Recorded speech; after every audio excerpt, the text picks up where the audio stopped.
Dan alhamdulillah dengan izin Allah Subhanahu wa taala kita sudah berada di 10 hari Dzulhijjah, hari yang sangat mulia, hari yang sangat agung. Diriwayatkan oleh baginda Nabi Muhammad sallallahu alaihi wasallam, diriwayatkan oleh salah satu imam yaitu Imam Bazar atau Imam Ghairi. Baginda Nabi Muhammad sallallahu alaihi wasallam pernah bersabda, "Afdalu ayyamid dunya ashrul Dzulhijjah." Paling agungnya hari yang Allah turunkan, yang Allah ciptakan selama ada di dunia ini, selama adanya dunia ini adalah 10 hari Dzulhijjah. Sehingga kita sangat dianjurkan di 10 hari Dzulhijjah ini untuk melakukan ibadah sebanyak mungkin. 1 hari dibandingkan 1000 hari di hari-hari yang lainnya. Dalam arti kata, tatkala kita beramal satu amalan, maka dilipat gandakan oleh Allah Subhanahu wa taala dengan 1000 kali lipat. Baik itu urusan kita berbakti kepada orang tua, baik itu urusan sedekah, baik itu urusan beramal soleh, baik itu urusan silaturahim, menuntut ilmu, berzikir, bersolawat, mengaji Al-Quran dan lain sebagainya. Maka tidaklah Allah takdirkan kita untuk melakukan hal-hal yang baik di hari 10 hari Dzulhijjah ini kecuali orang itu dianggap agung oleh Allah, dimuliakan oleh Allah Subhanahu wa taala. Juga sebaliknya, tidaklah seseorang ditakdirkan oleh Allah Subhanahu wa taala hatinya ghaflah, hatinya lalai, hatinya tidak bisa membedakan, tidak diingatkan oleh Allah Subhanahu wa taala bahwasanya 10 hari Dzulhijjah adalah hari yang agung, 10 hari Dzulhijjah adalah 10 hari yang mulia.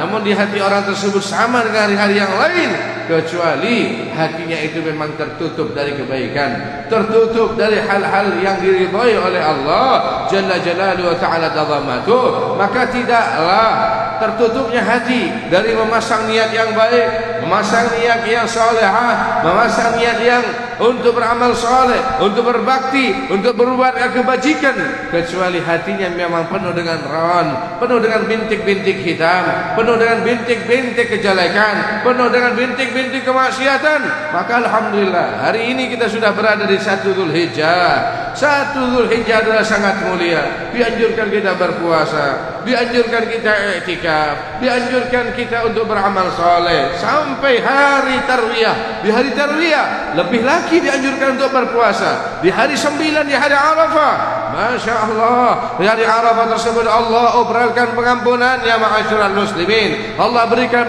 Allah umbar pengampunannya, maghfirahnya bagi siapa-siapa yang mau untuk menadahkan tangannya berdoa kepada Allah Subhanahu wa taala. Saking mulianya hari Arafah, apalagi orang yang mampu melakukan ibadah haji dan wukuf di Arafah, Allah ampuni bukan hanya dosa kecilnya, namun dosa yang besar sekalipun Allah ampuni bagi yang mau bertaubat pada Allah Subhanahu wa taala, khususnya bagi mereka yang mampu wukuf di Arafah. Bahkan diriwayatkan dalam satu riwayat, termasuk dosa besar yang paling agung apabila seseorang sudah ditakdirkan wukuf di Arafah dan ibadah di hari Arafah masih terlintas, terbesit, terlintas di hatinya, terenyang di hatinya, mungkin Allah belum mengampuni dia. Itu termasuk min a'zamil kabair, termasuk paling besarnya dosa yang dilakukan olehnya. Kenapa demikian? Karena Allah sendiri yang mengobralnya, Allah sendiri yang membagi-bagikan pengampunannya. Maka kata ulama, bukan hanya bagi mereka yang wukuf di Arafah saja, tapi bagi kita yang menadahkan tangan, yang tabarruk di tanggal 9 Dzulhijjah tersebut, di tanggal 9 Dzulhijjah tersebut, walaupun berbeda waktu, tanggal 9 Dzulhijjah pada saat ini di Makkahul Mukarramah jatuhnya hari Jumat. Adapun kita di Indonesia jatuhnya di hari Sabtu. Kita mengikuti negara masing-masing karena matlaknya berbeda.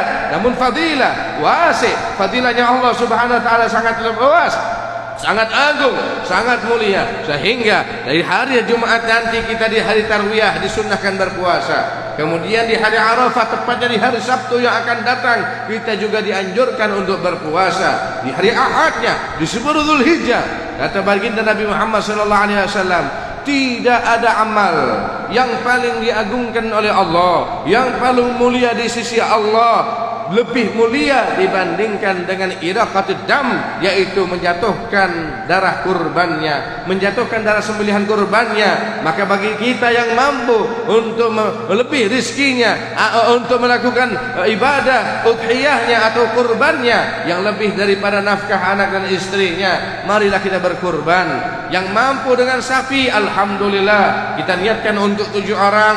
Yang tidak mampu, kita membeli kambing untuk 1 orang.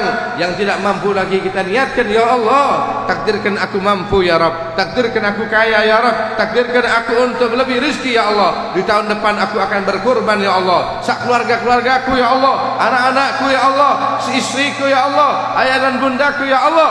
Renyang di hati kita niat yang baik seperti itu, terbesit seperti itu, Allah Jalla Jalaluh akan menabuhkan, Allah Jalla Jalaluh akan mencatatkan pahala yang besar. Karena niatul mukmin khairun min amali. Terkadang niatnya seorang mukmin lebih baik daripada amalnya sendiri. Ma'asyiral muslimin rahimakumullah. Adapun kita, orang tua kita, anak kita, saudara-saudari kita yang mampu untuk berudhiyah atau berkurban, tidak ada amal yang lebih abjid, lebih afdal di hari 10 Dzulhijjah, yaitu hari Idul Adha, dibandingkan iraqatud dam, yaitu menyembelih kurbannya. Dan disunnahkan bagi yang berniat kurban, jangan menggunting kukunya, jangan mencukur jenggotnya, jangan mencukur kumisnya, rambut yang ada di badan kita jangan dicukur, jangan dipotong kukunya. Kenapa demikian? Supaya nanti menyaksikan penyembelihan kurbannya. Kata baginda Nabi Muhammad sallallahu alaihi wasallam kepada Siti Aisyah, kepada Siti Fatimah Az-Zahra, ishhadi udhiyataki, saksikan kurbanmu wahai Fatimah. Sesungguhnya dengan berbarengan jatuhnya darah kurbanmu, darah sembelihan kurbanmu, di situ pula berjatuhan dosa-dosamu. Dan kadar bagusnya, indahnya kurban yang kau sembelih pada saat itu wahai Fatimah, begitu pula akan menjadi kendaraan kau menuju surgamu. Inilah ajaran Islam ma'asyiral muslimin rahimakumullah. Banyak di antara kita mampu untuk membangun rumah yang megah, mampu untuk membeli mobil yang mewah, mampu untuk berfoya-foya ke taman safari, tapi tidak mampu untuk berudhiyah, tidak mampu untuk berkorban. Tidaklah hal itu muncul di hati seseorang mukmin kecuali hatinya penuh dengan ron, hatinya penuh dengan bisikan-bisikan yang busuk, baik itu karena hawa nafsunya ataupun iblis dan syaitannya. Ya Allah, ya Tuhan kami, besitkan di hati kami, terbitkan di hati kami, tancapkan di hati kami untuk berbuat baik ya Allah, ya Ashradul Hijjah ya Rabbal Alamin. Baik itu hari ini sampai hari ke-10-nya ya Rabbal Alamin. Takdirkan kami berpuasa, takdirkan kami bersedekah, takdirkan kami memberi hadiah kepada orang-orang yang berjasa, takdirkan kami untuk mengaji Al-Quran, takdirkan kami untuk berzikir, takdirkan kami untuk i'tikaf, takdirkan kami untuk bersolawat, takdirkan kami untuk mengaji Al-Quran, takdirkan kami untuk beribadah ya Rabbal Alamin. Jauhkan kami jangan sampai bermaksiat ya Allah, karena tanpa hidayahmu ya Rabb, jauhlah kami, dengan hidayahlah dekatnya kami dengan Engkau ya Rabbal Alamin.